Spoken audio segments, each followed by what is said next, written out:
Yop. Yes, wilujeng dalu Mas Dala. Sadurunge Mbak Lucy nanti menyapa masyarakat, aku pengen panjenengan sak langgam dulu ya. Untuk pinanganten berdua. Ya, tapi sebelum nembang, ayo ajar omong, ajar kendel. Arepe ndongake apa kanggo penganten kekarune, Bu? Nggih. Ndere dedonga nggih Mas. Ayo no. Kagem temanten kekalih menika Mbak sinten kalih? Lho, niku Mbak Fitri kalih Mas Ade ngaten mawon. Mbak Fitri kalih Mas Ade. Mugi-mugi aja dedeg, Bu, tenang le. Mugi-mugi saged dados keluarga ingkang sakinah mawaddah warahmah. Amin. Mugi-mugi pinaringan kaberkahan, kabagian salami-laminipun, lan ugi enggal dipun paringi mawongan konten mawon. Momongan, ngono ya Nduk ya. Uga mengucapkan ngene iki selamat menempuh hidup baru bagi bagi yang sudah berkeluarga juga. Oh ngaten nggih Nduk. Mergo wong nek wis rabi ki ora gelem diarani keluarga. Nggih. Nek kaya aku sing jomblo-jomblo panjenengan kanca-kanca sing urung menikah niki durung diarani keluarga ya. Nggih. Mergo tanggungane sing ditanggung karo orang tua. Oh, nek wis nikah kuwi jenenge nek wis nikah kuwi jenenge apa? Keluarga. Keluarga. Ngerti we artine keluarga apa? Nggih, pirsa keluarga kan ada maknanya. Dilihat dari 4 suku kata keluarga. Oh, ada maknanya keluarga ini ada artinya ya, Bu. Ada keluarga 4 suku kata. Nggih. Keluarga. Nggih. Ke yang pertama apa, no? Keadaan bagaimanapun harus selalu bersama-sama, baik suka maupun duka. Ya, pinter. Itu ke yang pertama. Nek lu, no? Lu niku lupakan rasa egoisme masing-masing. Iya. Niku lu. Nggih. Terus disambung bar lu ar nyusul. Ar. Ar itu arahnya harus selalu positif. Kayak aku ngono ya, arahnya positif. Masa? Wis ke lu ar terus terakhir ga. Ga lagi ga. Ga niku napa? Ga. Gagasan harus sesuai dengan situasi dan kondisi. Begitu Mas Dala. Jadi nek menurut panjenengan wong rabi niku yang terutama itu bukan hanya ukurannya orang gur bagus karo ayu ya. Mboten. Ukurannya apa, Nduk? Nek kula nggih Mas, nek kula pribadi niku nek diken milih bojo niku sing kula tingali niku pertama attitude-nya. Oh, karakter. Attitude. Karakternya bagaimana? Terus sudut pandangnya bagaimana? Terus nanti caranya menyelesaikan masalah itu bagaimana toh? Begitu. Oh, gitu. Karakter itu utama. Ya. Mergo sak ngerti kuwi wong rabi saiki iki ukurane nggur wajah, ukurane gantenge kaya ngopo, ayune kaya ngopo. Ning nek bagine panjenengan mboten nggih? Mboten. Instruksi, Mbak. Nggih, pripun Bu Lucy? Kene lho Cahayu sewu iki debat iki malah debat politik. Ayo kok kuliah ya ora apa-apa Mbok nih dadi mereka kan anakku anak barep anak ragil kan. Ini anak-anakku. Sampean kalau sudah mendapatkan yang sesuai itu semuanya termasuk apa mau jenenge urutanane mau?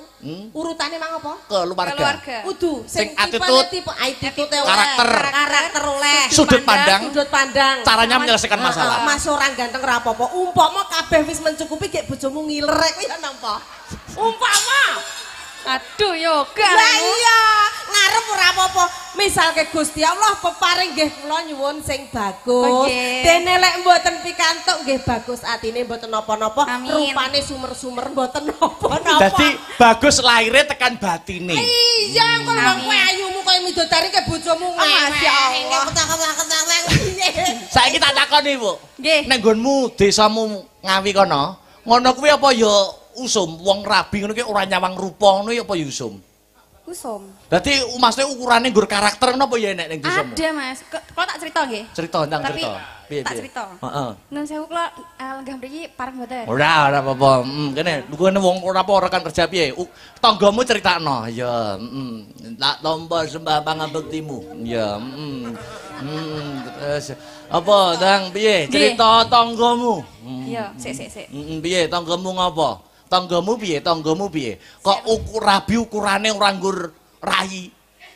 Ukurane ora nggur fisik. Piye tanggamu piye? Sik to, Mas. Heeh. Tiba iki rasane ngene iki lho nggone ngguri dalang.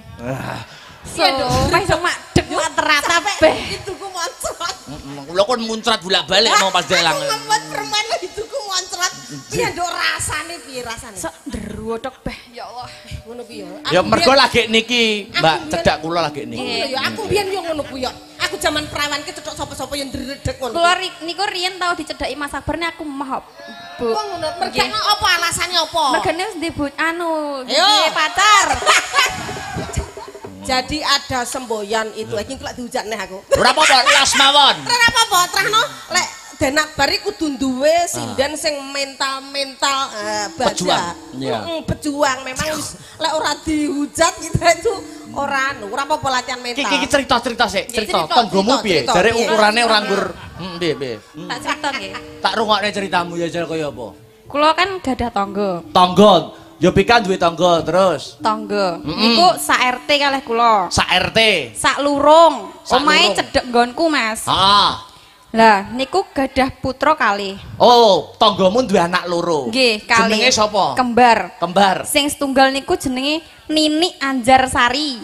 Nini Anjarsari sing keloro sapa, Nduk? Jenenge sing nomor loro Nunu Anjarsari. Nini Anjarsari karo Nunu Anjarsari. Kuwi anake tanggamu. Nggih. Ha terus piye no? Lah sing Nini niku to? Napa niku wayu, putih, pinter. Gede dhuwur, pinter. Wah, model wis gak apa jenenge ngalah-ngalahi model isa. Perfeksionis ya. Kaya awakmu ngono iki.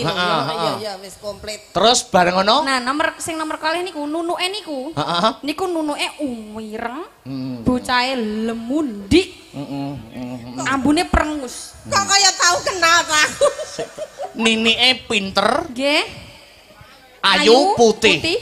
Gede dhuwur. Nunuke ireng, Mas.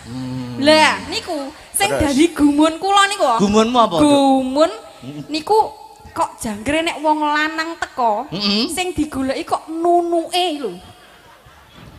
Padahal ayu Nini, pinter Nini, putih Nini. Anggere nek wong lanang rono, sing digoleki nunuke, Mas.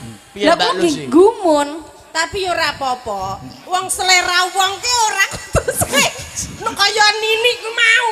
Aku umpama wong lanang kuwi sing umpama nunuk ku mang luwih cocok aku yo. Sik to. Aku wis akrab karo Nuni. Sik aku ki gumun tenan. Wis jane ayune ayu. Ayu Nini. Pinter Nini. Putih Nini. Anggere nek wong lanang rono sing digoleki nunuke. Sik. Piye, Mas? Kuwi jane nunuke enak apane? Lah, bareng Pak Ji. Mboten ngeten. Bareng kula selidiki, Bu. Selidiki. Oh iya, selidiki. Tibake nunuke kuwi nek tatone yo, Mas. Sik. Piye Mas teh ditato ngene to? Ditato. Oh, ditato. Nggih, tenggulune niki tatone gambare anu. Gambare kembang. Gambare mboten nek. Jengking. Kula melet Bu.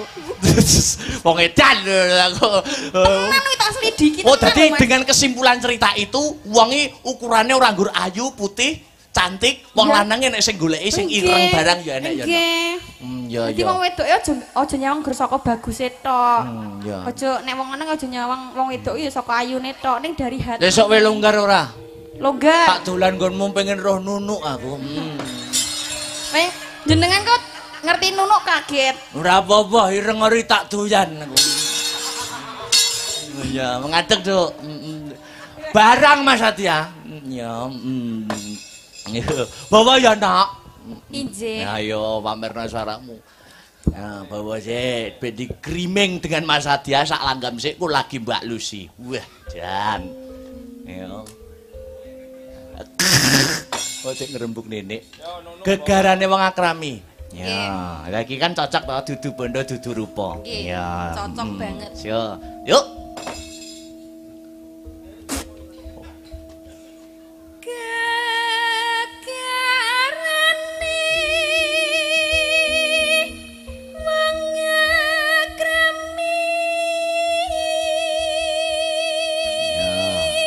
Terus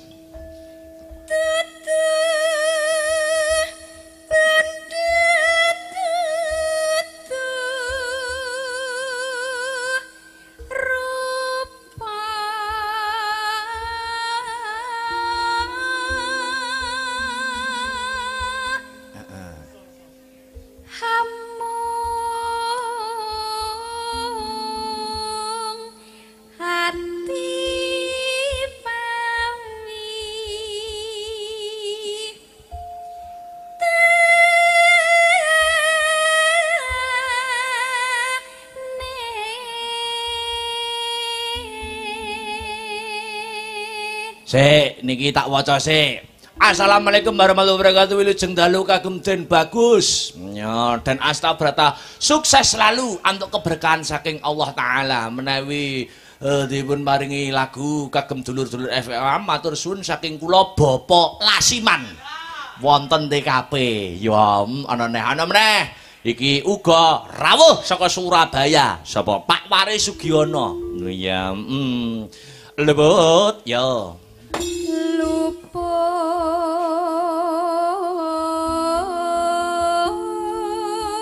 pisan kena pisan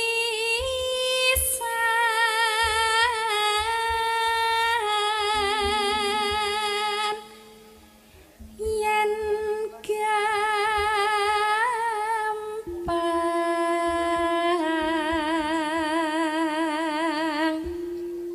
luweh gampang.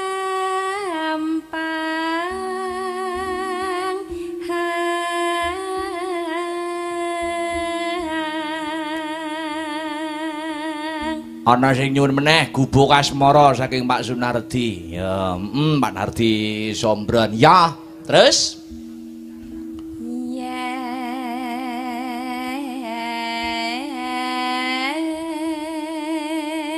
hangel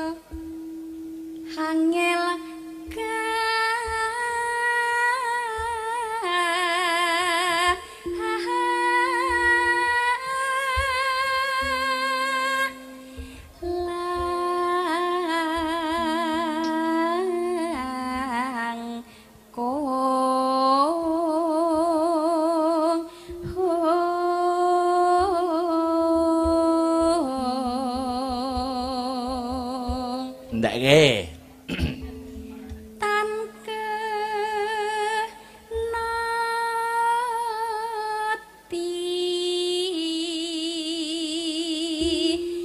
numbas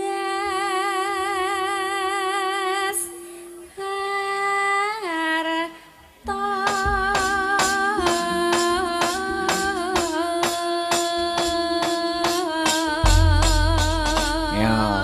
dadi ati ya. Ya. Ya. Engko ramban kedua dijaipongke tipis-tipis Mas Arya. Ya, kaya tecapen.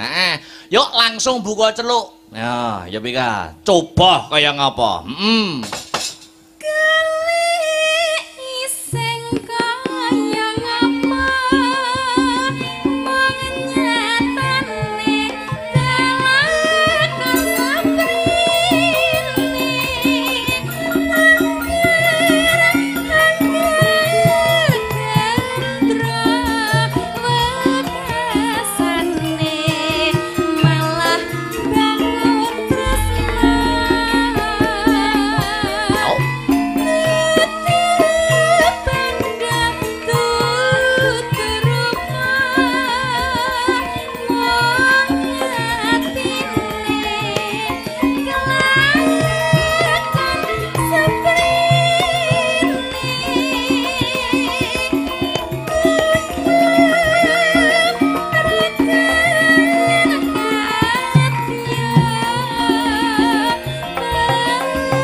Ugi katur para sutresna budaya pecinta wayang kulit yang memonitor lumantar channel YouTube Astabrata Media.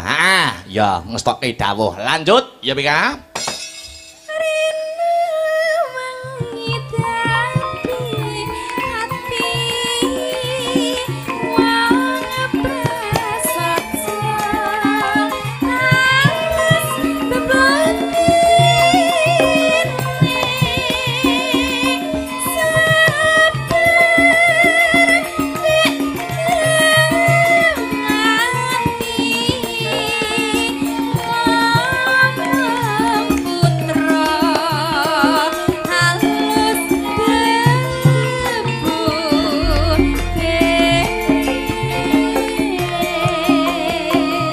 katur pinanganten kekalih nuwun inggih menika Mbak Fitri Wahyuni kang sarta Mas Adi Yudhistira saged atut reruntungan pindaning Mimi kelawan Mintuna. Iya, salam mukadimah langgam dadi ati. Kunjuk.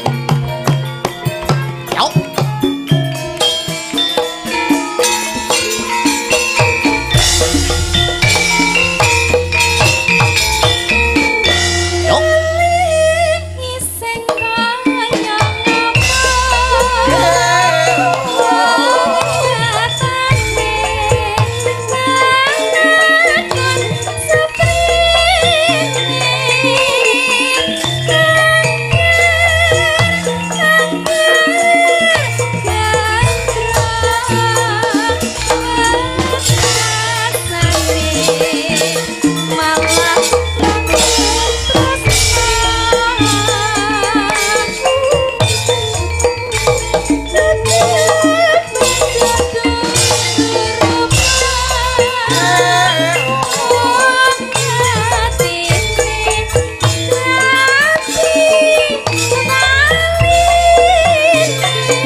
Telaske